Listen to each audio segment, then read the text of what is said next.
Shalom, selamat malam semua pemirsa yang ada di rumah masing-masing yang akan menonton podcast kita di hari ini.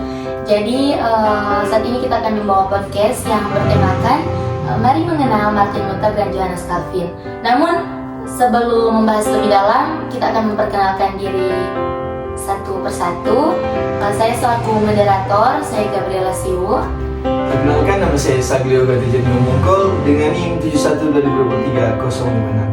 Oke, nama saya Laviani Clara Pasomba, NIM 71-2023-311. Oke, dan saya Elsa Manatar, NIM 71-2023-066. Oh iya, tadi saya selaku moderator lupa ya menyebutkan nama dan NIM.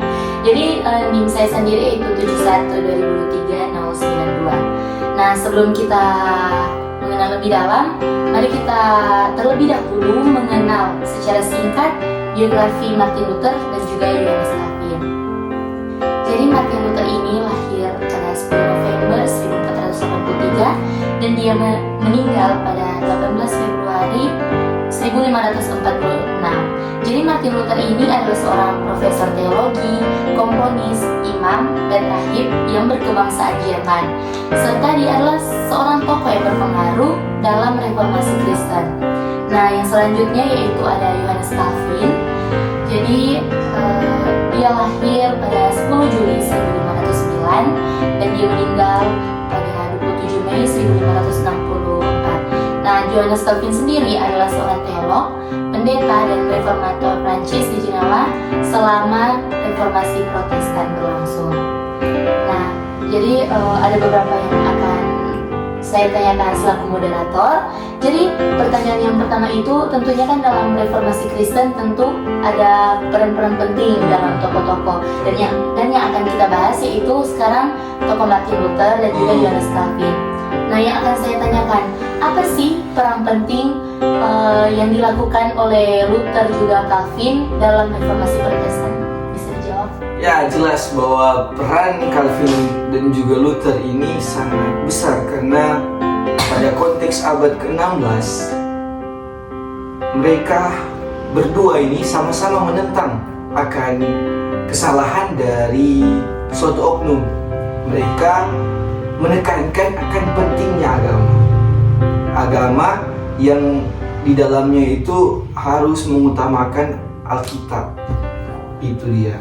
Oh, jadi mereka itu kayak menentang praktik-praktik contohnya gereja Katolik ya, yang tidak sesuai dengan ajaran dari kitab suci. Tapi apakah metode Luther yang menempelkan 95 tesis di pintu gereja itu efektif dalam menyampaikan pesan protesnya atau mungkin bisa? Oke, sebenarnya itu menciptakan getaran besar dalam masyarakat pada waktu itu. Nah, tindakannya itu mengunggah perhatian banyak orang pada ketidaksesuaian praktik gereja dalam ajaran kitab suci.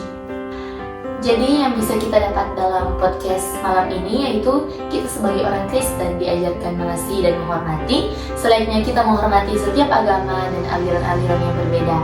Karena di postmodern saat ini pemikiran dianggap benar menurut mereka sendiri, dan ketika kita saling menyalahkan, otomatis akan tercipta perpecahan yang berujung pada peperangan sesama manusia.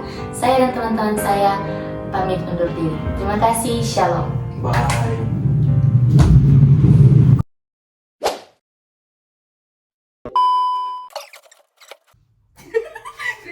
Kitab suci. Calvin beda, coy. Beda. Wait a minute!